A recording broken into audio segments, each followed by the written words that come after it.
केला की नांदेड बिदरचा जो रेल्वे प्रकल्प आहे त्यासाठी रवींद्र चव्हाण यांनी पुढाकार घ्यावा। असं आहे की दोन महत्वाचे लाईन्स आपल्याकडे होण्यासारख्या ज्या आहेत त्या म्हणजे नांदेड लातूरला ज्या ठिकाणी 50% राज्य सरकार खर्च करायला तयार आहे त्याला जवळपास अनुमती मिळाल्यासारखं आहे, प्रशासकीय लेवलला पडलं आणि इथून सगळे प्रस्ताव गेले, डीपीआर पण झालेला आहे।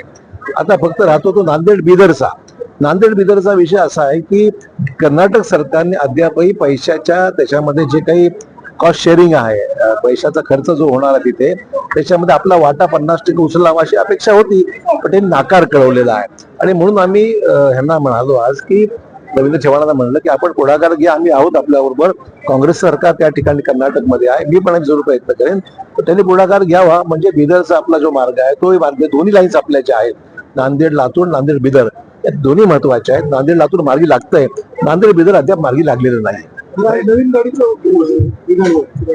नवीन गाडी चांगली झालेली आहे, नांदेडहून विदर्भाला जोडते आहे, वाशिम अकोला मार्गे ती मनमाड मार्गे मुंबईला जाते आहे, ती चांगली वेळ जास्त घेतो आणि म्हणून आमचं म्हणणं एवढंच आहे, कमी वेळेमध्ये जास्त अंतर त्या ट्रेननी जाण्यात यावं, स्पीड अधिक वाढवण्यात यावी, त्यामुळे लोकांना जायला मुंबईला नवीन सुविधा विदर्भामार्फत होईल, ही एक चांगली बाब आहे आणि टणकपूरला तर निश्चितच फायदा होणारच आहे। बरं, साहेब उद्धव ठाकरे हिंदुत्वाच्या मार्गावर आता रेल्वे सोडून तिकडे बोलावं। स्वागतम स्वागतम सुस्वागतम। आदरणीय अतिथिगण, की हमारी परंपरा है